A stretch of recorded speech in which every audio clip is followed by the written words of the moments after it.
properties of DNA, properties of DNA.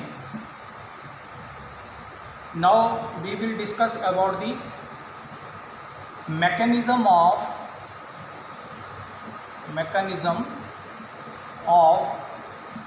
replication of DNA. Replication of DNA.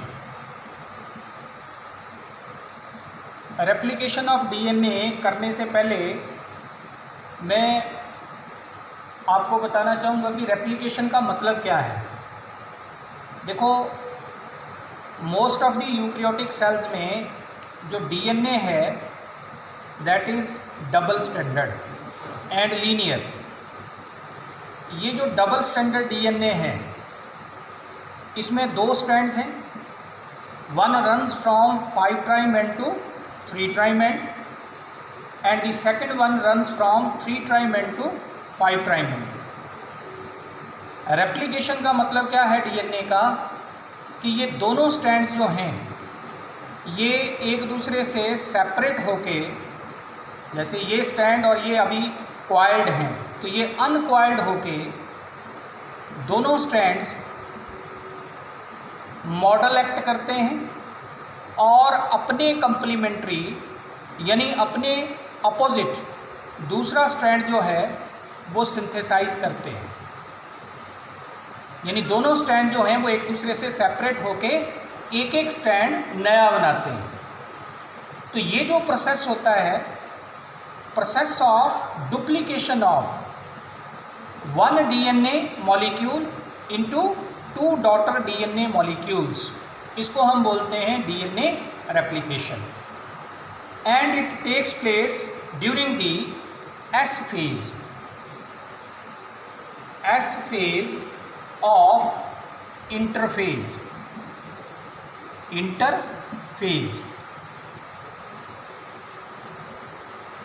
हमने cell division के अंदर पढ़ा होगा कि इंटरफेज जो है वो सेल साइकिल का एक फेज है जिसके दौरान डीएनए की सिंथेसिस या डीएनए की रेप्लिकेशन होती है। अब इसके बाद आते हैं कि DNA replication takes place by semi conservative mode. Semi conservative mode. अब सेमी कंजर्वेटिव मोड किसको बोलेंगे? हालांकि 3 अलग अलग तरीके हैं डीएनए की रेप्लिकेशन के। एक है जिसको हम बोलते हैं conservative mode of DNA replication. दूसरा आ जाता है डिस्पर्सिव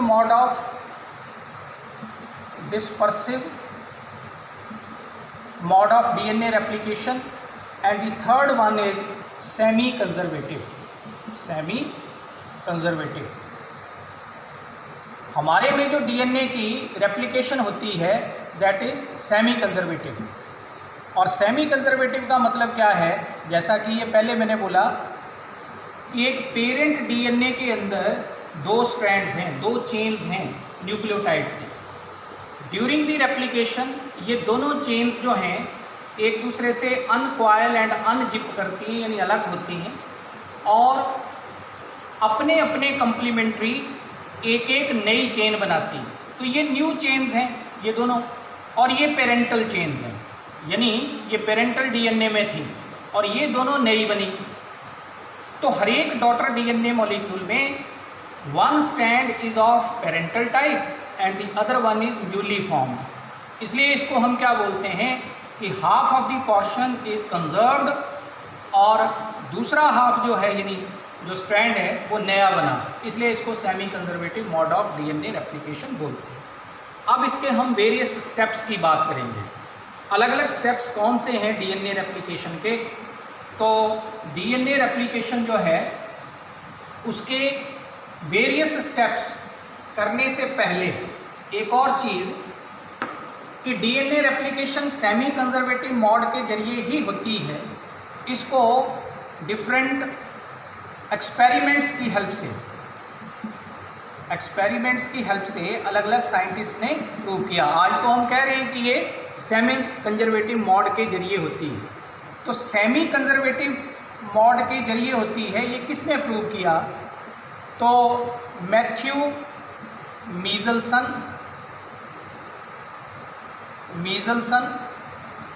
एंड सेकंड है सटखाल। ये दो साइंटिस्ट थे जिन्होंने एक एक्सपेरिमेंट परफॉर्म किया था ई कोलाई बैक्टीरिया के ऊपर, और उसके बेसिस के ऊपर इन्होंने प्रूव किया था कि डीएनए रेप्लिकेशन जो है दैट इज़ सेमी कंजर्वेटिव। क्या किया इन्होंने? ई कोलाई बैक्टीरियल सेल लिया और उसको एक कल्चर मीडियम के अंदर ग्रो करवाया। उस कल्चर मीडियम के अंदर क्या था? उस कल्चर मीडियम के अंदर अमोनियम क्लोराइड इन्होंने लिया, लेकिन अमोनियम क्लोराइड में जो नाइट्रोजन लिया वो हैवी आइसोटॉप ऑफ नाइट्रोजन लिया, यानी कि N15, जबकि नॉर्मल नाइट्रोजन होता है N14, तो इन्होंने N15 लिया। जब इस बैक्टीरियल सेल को यानी ई कोलाई को ऐसे मीडियम में रखा जिसके अंदर हैवी आइसोटॉप ऑफ नाइट्रोजन था, तो नाइट्रोजन हम जानते हैं कि ये पार्ट होता है वेरियस नाइट्रोजिनस कंपाउंड्स का, जैसे कि न्यूक्लियोटाइड्स और न्यूक्लियोटाइड्स जो हैं they are the monomers of DNA. तो जैसे ही ई कोलाई बैक्टीरिया के डीएनए की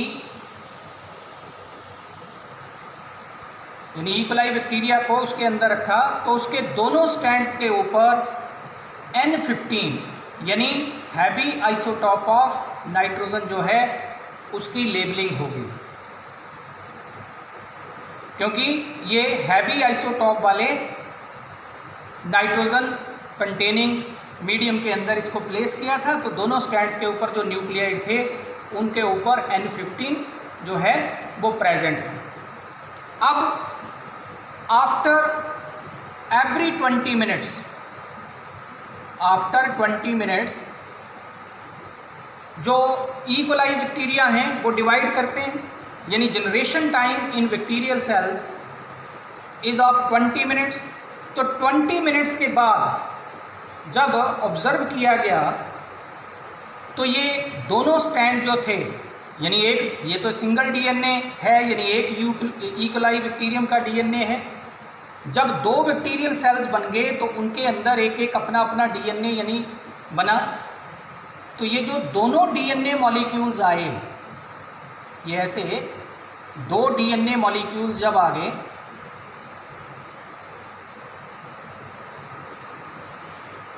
तो इन दोनों डीएनए के अंदर क्या हुआ? ये N15 था, दोनों के ऊपर लेबल किया हुआ, क्योंकि हमने किसके अंदर रखा था? यहाँ इस मीडियम के अंदर। लेकिन यहाँ एक चीज़ और ऐड कर लें कि इसके बाद इन्होंने रखा इस बैक्टीरियल सेल को, जब इसके ऊपर N15 की लेबलिंग होगी तब प्लेस कर दिया अमोनियम क्लोराइड सॉल्यूशन के अंदर ही, लेकिन जिसमें नॉर्मल आइसोटॉप ऑफ अमोनियम था।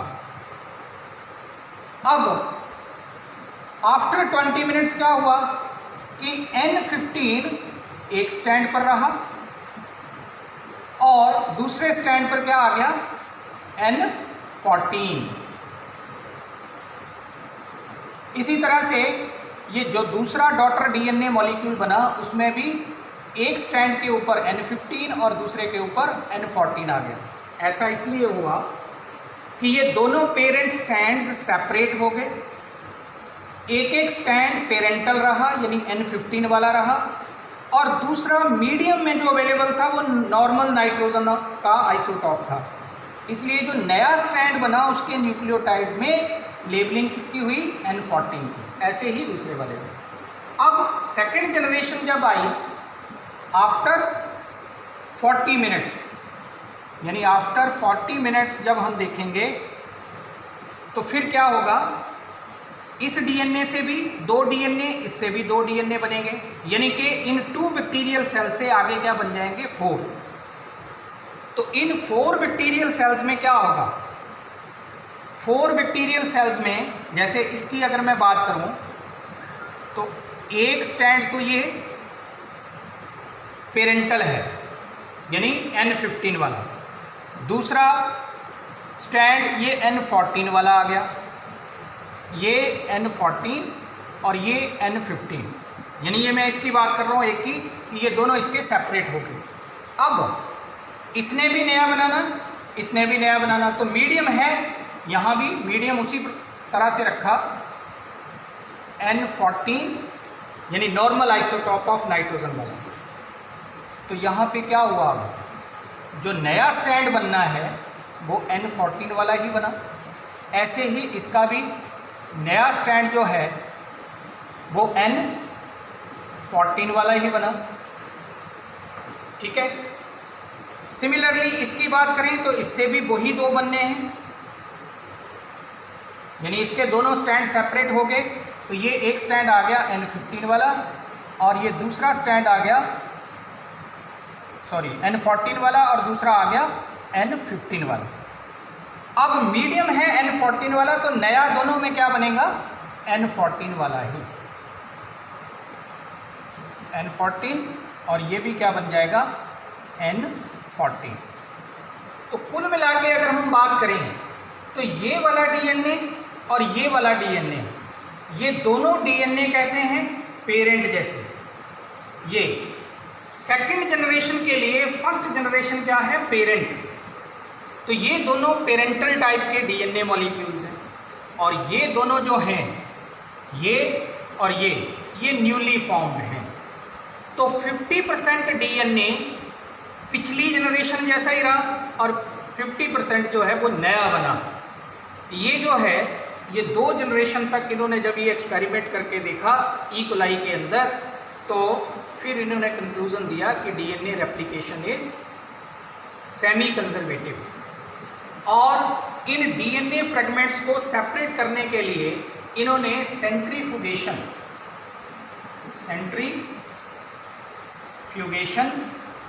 टेक्निक का इस्तेमाल किया, और जिसमें मीडियम के तौर पे लिया सीजियम क्लोराइड। तो सीजियम क्लोराइड का मीडियम लेके सेंट्रीफ्यूगेशन करके इन्होंने हर एक जनरेशन के बाद जो था इनको सेपरेट किया डीएनए मॉलिक्यूल्स को। तो फर्स्ट जनरेशन के बाद हाइब्रिड डीएनए इनके पास आए। हाइब्रिड डीएनए उसको बोलेंगे जिसमें एक स्टैंड N15 वाला, एक N14 वाला। सेकेंड जनरेशन के बाद क्या हुआ, 50% डीएनए जो थे वो तो हाइब्रिड किस्म के ही मिले, लेकिन ये जो डीएनए हैं जिनमें दोनों स्टैंड N14 वाले हैं, इनको लाइट डीएनए बोलेंगे। यानी डेंसिटी के हिसाब से अगर हम देखेंगे तो ये लाइट डीएनए हैं, ये दोनों हाइब्रिड डीएनए हैं। और ये जो फर्स्ट जनरेशन यानी बिल्कुल पेरेंटल डीएनए जो था वो कैसा था, जिसमें दोनों आइसोटॉप, दोनों स्टैंड के ऊपर जो नाइट्रोजन के आइसोटॉप्स थे वो N15 थे। इसको हम बोलेंगे हैवी डीएनए। तो ये हैवी डीएनए है, हैवी डीएनए। ये आ गया जिसको हमने बोला हाइब्रिड डीएनए। और ये जो है ये दोनों हाइब्रिड हैं, और ये वाले जो दोनों हैं ये, इनको हम बोलेंगे लाइट डीएनए। ये लाइट डीएनए। ऐसे ही एक एक्सपेरिमेंट टेलर ने किया था। तो ये डिफरेंट एक्सपेरिमेंट्स हैं जिनके बेसिस के ऊपर हम कहते हैं कि डीएनए रेप्लिकेशन जो है वो सेमी कंजर्वेटिव तरीके से होती है। अब इसके बाद हम इसके मैकेनिज्म की बात करें।